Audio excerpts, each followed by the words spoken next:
Hoi, and welcome to Guild Wars 2 Daily.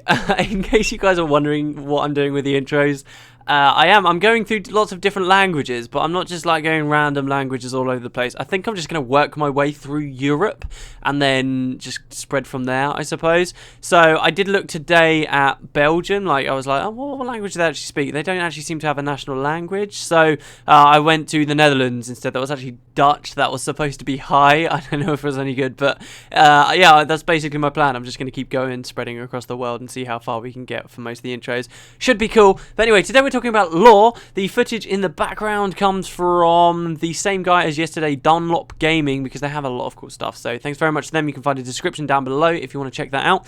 And the lore spotlight as well. It's not going to be lore questions. It's actually a lore spotlight on what I mentioned before, actually, because everyone seemed quite receptive to the idea. A spotlight on the Celestials. So these are a big part of Canthan culture. They're a huge part of it, and really there's not much established in Tyria or in Elona for them. Now, just to put the cards on the table straight away, this is Canthan lore, right? There's a lot of it, there's a lot of interesting stuff, but owing to the fact that it's Canthan lore, you will find it is not that relevant for the launch of Guild Wars 2 at its initial release, not before any expansions come out. So if you're one of those people that's been sitting there watching my Guild Wars 2 daily stuff and saying, oh, why should I watch this? I don't understand anything about the lore. I don't really know anything about the world, so who cares? You're probably not going to be that interested in this one because this is some slightly more obscure lore that really, unless you understand a little bit about the world and what actually Cantha is, i.e. a continent with a completely different culture very far south of where you'll be playing in Guild Wars 2, you might not actually appreciate that this lore exists because we're not going to be in Cantha straight from the launch of the game. So just to be clear about this is something that Canthans believe in, and we haven't heard or seen anything about it as far as I'm aware at all for Guild Wars 2's sake anywhere else. You might find in Divinity's Reach, in the district that the Canthans are living in, that they might be talking about that stuff. You might find that, but otherwise, I mean, they say a lot of interesting stuff, by the way. I was fascinated in the beta going and listening to their conversations. Really, really cool. But aside from that, you might not really care or know much about the Celestials. Anyway, I'm going to do a spotlight because they're pretty cool. Right, so to initially describe the Celestials off the top of my head, think of them as something that the Canthans believe in and they worship, and they are a tangible thing that seems to exist within the world. At least they can be invoked at certain times of year, during certain years, and they are something that the Canthans very much believe and hold closely as protectors of them, and almost on par, in my opinion, to gods. They believe in the 6 true gods, just as all humans do, or all humans did in Guild Wars 1's time. Don't forget, a big part of what it means to be a human is to question your faith at the point in Guild Wars 2, because the gods have been silent for so long. In addition to these 6 gods, the Canthans also believe in, and they've never been described in-game as a pantheon, but that's kind of how I describe it, another pantheon of beings or entities known as the Celestials. Now, the Celestials are essentially stars. They're supposed to be, the idea is that they're made of stars. They are the stars in the sky. They are the physical embodiment, if you will, of what the Canthans call the spirits of the stars. And they are based very heavily on what we see in real life with people making constellations. So in real life, obviously, you look up in the night sky, and people used to look up and look at the stars, and they'd point at them and say, hey, look, you can make a certain shape here, and it looks like an ox, or it looks like this, or it looks like that. And the constellations were formed. And essentially, the Celestials are the Canthans doing that to an extent. So they have these celestial beings that look very much, when they are a physical manifestation on the world, so a real thing that you're looking at on Tyria, they look like constellations. They are these weird, slightly glowing golden things, and I'll be having lots of screenshots going up, don't worry, so you can visualize it, that are in the shapes of animals and are clearly supposed to be made up of stars, and they exist, and that they are there on the real world, and the Canthans believe in these things, and they come in many different shapes and many different forms. But there's a distinction between the Celestials that have been introduced to us in Guild Wars 1. Really, there are 2 types of Celestials. You've got the first type of Celestials that essentially correspond to the animals you'll see in Chinese astrology. So by that I mean, in China, they believe, and I don't know whether this is just China or not, I don't know, I'm quite an ignorant person, but they believe that each year is the year of a certain animal, right? So it could be the year of the pig, or it could be the year of the rat. And people will talk about, what year were you born born in? Were you born in the year of the rat? Were you born in the year of the dragon? And that's supposed to say something about you, right? That's something real world Chinese thing, right?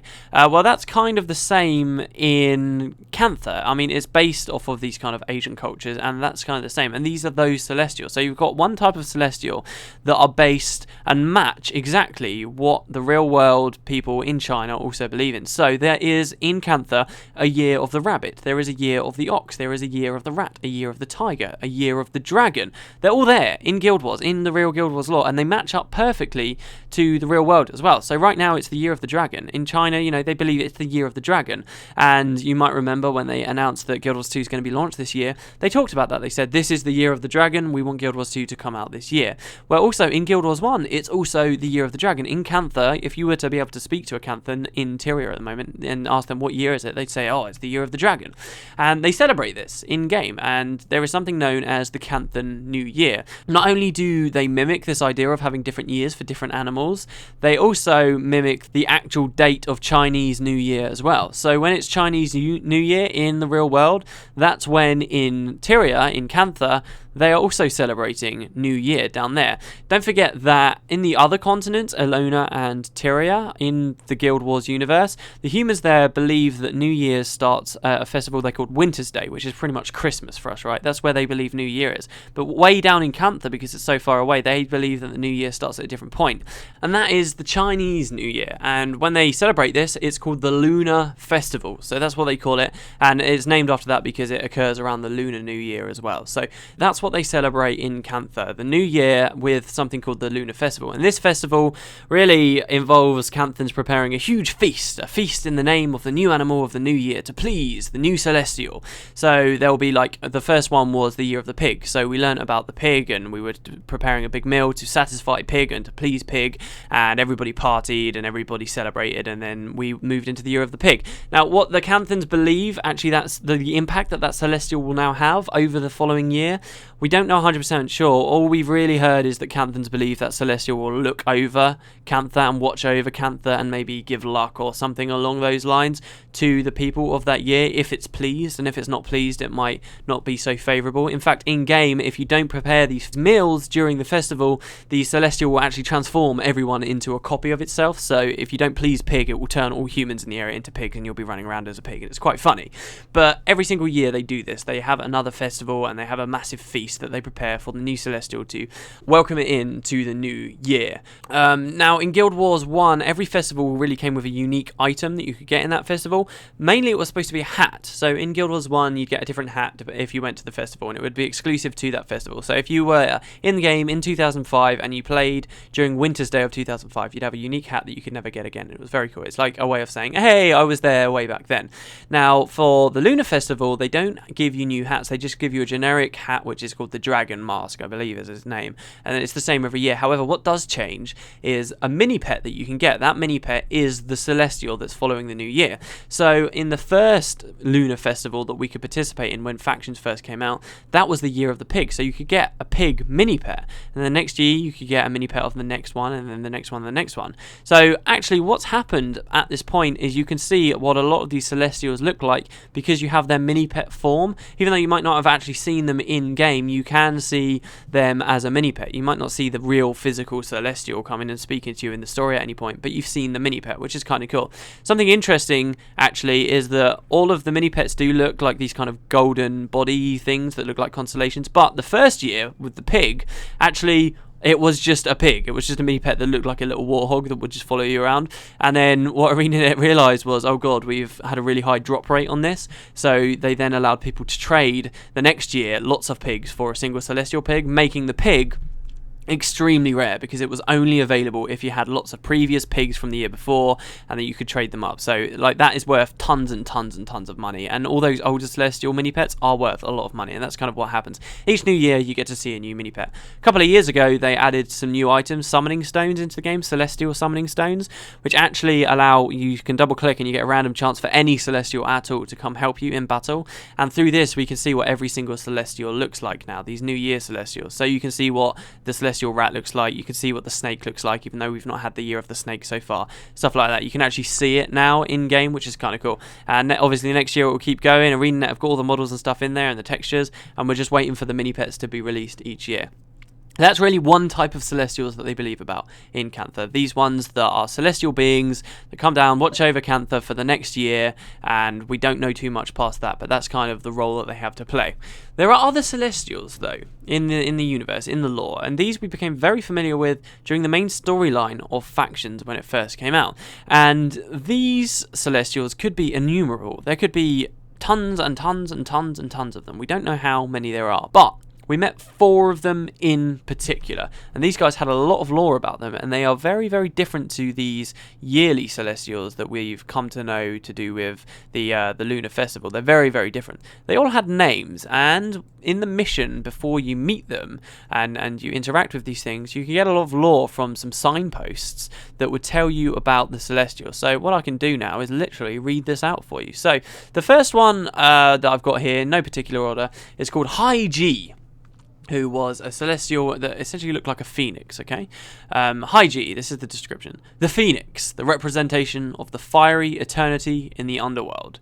High G was the youngest of 8 sons from a noble family long known for producing talented warriors. He did not like to fight, preferring to wield his paintbrush, with which he had unsurpassed skill.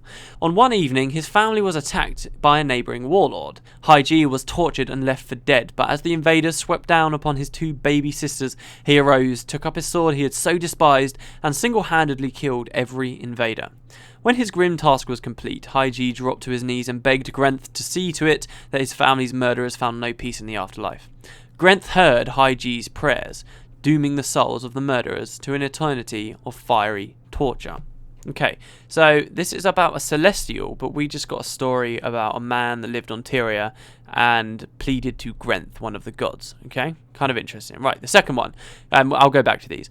Kaijan Don is the second one, which is a celestial of the Kirin. So Kaijan Don, the description reads, the Kirin, the embodiment of corruption. Kaijan Don was a healer of breathtaking beauty who showed compassion to any who sought her aid, including those who would not pay her. Unfortunately, Kaijan Don caught the eye of a cruel gang leader. When she refused his offer of courtship, his men attacked her, scarring her lovely face past all recognition. When Kaijan's scars proved immune to even her own strong magic, she became enraged and swore revenge upon her attackers. Over the years, her quest for vengeance became an obsession that blackened her soul, until at last she made a pact with a demon who promised powerful magics in return for completing the horrific ritual that would make him flesh. Kaijan did not hesitate, and the killings she performed that day left her forever corrupted. The stories here, by the way, all we have are these stories. Who this guy is potentially in this ritual, we have no idea. I mean, you can make up some crazy theories if you want. Is this the birth of Palawa Joko? Oh, maybe it is, but obviously that's just 100% speculation. It's kind of cool. So that's the second one, Kaijan Don, who is a Kirin.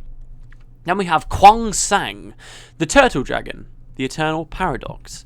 Kwang Sang was a wizened old sage who spent his days dispensing helpful advice and delivering messages to and from the spirit realm. When the Emperor's daughter took sick with an unknown illness, Kwang Sang consulted with the spirits. After gathering their advice, he returned to his Emperor's side, relaying all that he had learned.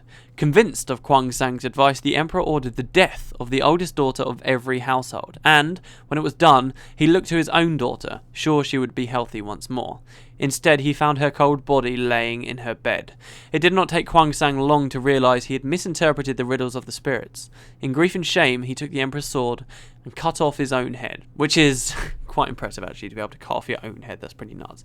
But yeah, okay. Also, have you noticed how before I talked about how dark some of the lore can be in the Tengu Spotlight, in the factions and Cantha stuff? It really can be, can't it? I love it. It's cool. You don't see this anywhere in Guild Wars 2. Where is it? The last one, Tamu. Okay, now one thing, this celestial is a dragon. This is the dragon celestial called Tamu. But don't forget, we also have the yearly celestials, and one of those is also for the year of the dragon. But Tamu isn't the same as that celestial there, so they're distinct things. They're different.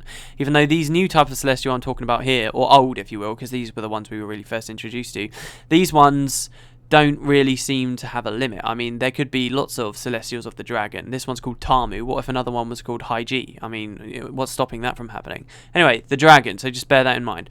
A reminder of atrocity, pain, and anguish. Tamu was an empress, well known for her generosity and kind spirit. The people of her lands were all her children, and she made sure none went without food and shelter. When the Naga attacked, her private guards urged her to flee the city that she might save her own life. But Tamu would not abandon her children. She called to her people to take up arms and defend themselves against the Naga, and she herself went into the streets to do battle. Unfortunately, the Naga overpowered Tamu and her people, keeping her alive to witness the torture and murder of every single person in the city. Enraged beyond reason, she managed to break from her bonds and call down fire from the heavens, which streaked through the streets in the form of a dragon, incinerating the Naga attackers. Okay, I'm going to stop myself straight away from going into a discussion about magic and how magic's created and what kind of spell it was she cast that caused a dragon here. And also another thing that would be fascinating to theorize on here is these dragons, these celestial dragons, are these in any way related to the dragons, the Elder Dragons, or the dragons we knew that lived in the Jade Sea? One thing, okay, so we've got these stories now, right? 4 stories about 4 people, Canthons, that somehow are now Celestials. Now, we don't know how they became Celestials. We don't know why they are Celestials. They didn't all die in their stories. Some of them went on to continue living their lives after their stories were complete. We don't know necessarily how old any of these are. We get some time frame, like Tamu, for instance. It talks about fighting the Naga. Well, we know that the Naga were at peace with Canthons for a very long time until after the Jade Wind, which would put Tamu, as being a living, breathing person, within the last 200 years of the Canthon faction storyline. So it wasn't too long ago that this person was alive, and yet now they're a Celestial. How did they become a Celestial? Is the Celestial literally just like an ascended version of the person as they were in life, or are the Canthons just attributing the story of a certain person to one of these Celestials that really have a completely different story, or what? I mean, it's very interesting, but somehow they are related to real people that existed in Cantha. It's not fully established in lore how this connection has been made, how people have turned from real people into Celestials, or whether they simply haven't and something else is at play here. It's not been said. But now you're probably wondering, where did we find? Why have we interacted with these Celestials here? What's going on here? How are we actually seeing them? Now, in Cantha, there's something called the Oracle of the Mists. This is, as we just heard about, actually, one of the characters in one of these stories, Kwang Sangs, talks about a sage, right? It talks about a sage that can consult with the spirits. It's something very ritualistic, that's something that the ritualists of Guild Wars 1 could kind of do. They could communicate with the spirit realm. Now, the Oracle of the Mists really functions in that capacity. At any time in Cantha, there is an Oracle of the Mists. It's simply a title that's given to a person that has got particularly adept at communicating with the spirits. And this Oracle of the Mists has many different responsibilities. In particular, this Oracle of the Mists appoints shepherds of the dead. It appoints things called envoys, who are people that have committed serious crimes in their lives and now must be punished in the afterlife by becoming shepherds for the dead of the other people. They take people into the underworld where they'll be judged by Grenth to move on to their individual, to a later afterlife, so they will go to their respective afterlife. So this is what the envoys do within Cantha. The story of factions at launch is really about one of these envoys, an envoy called Shiro Togachi, and how he begins to abuse his powers as the envoy. But there's this character called the Oracle of the Mists that appoints envoys. Now, in the story of factions, because we're trying to fight Shiro, who is also an envoy, we consult with the Oracle of the Mists, and we say to him, look, we need to be able to fight Shiro. How can we do this? He's an undead, he's an envoy, he's not a living thing, he's not a mortal thing. We can't see him or interact with Shiro. How can we do this? And the Oracle of the Mists, this person that has always been in charge of managing the envoys and the spirit realms and stuff like this, tells us that in order to be able to interact with Shiro, we need to become Wano Su. And Wano Su is essentially the idea of transitioning into something greater, being more than just a mortal, but being able to interact with immortals and powerful magics and things like this. So very similar to the concept of ascension, which we were introduced to in Guild Wars Prophecies. So we say, okay, cool, let's become Wano Su. And to become Wano Su, the Oracle of the Mists invokes a big ritual that completely transforms an area of the city. It changes the sky and makes everything look really mystical and weird, and he tells us that we have to pass a trial. What's that trial? The trial is to defeat these 4 Celestials: Haiji, Kaijandon, Kwang Sang, and Tamu. These 4 Celestials were standing in our way, and we had to defeat them to become Wayno-Su. What is the connection here between these mysterious Celestials, of which there could be any number? As I say, we've only heard about these 4 characters. There could be even more. What is the connection between, first, with these Celestials and the Celestials that are associated with the years that are going on in Cantha and the Lunar Festival? What's the association there? What's the association between these Celestials and these human counterparts, the stories of these humans? What's the link there? And what's the link between these Celestials and the envoys and all of the stuff that the Oracle of the Mist deals with? That seems like a totally separate story, and yet they are connected somehow. So why exactly are they connected? What is the explanation of how all of these rituals and things tie in together? We simply don't know at this point. We don't. But we did get to interact with the Celestials during the challenge. When you defeat Tamu, say, if you fight this actual spiritual representation, the physical manifestation of the spirits of the stars or whatever, when you defeat it, this dragon-looking thing, it splits into lots of different smaller dragons that then will fight you on your way to the other Celestials. And the idea is to defeat all 4, and if you do that, you can complete the task. And that's what that mission of the game is, to do that.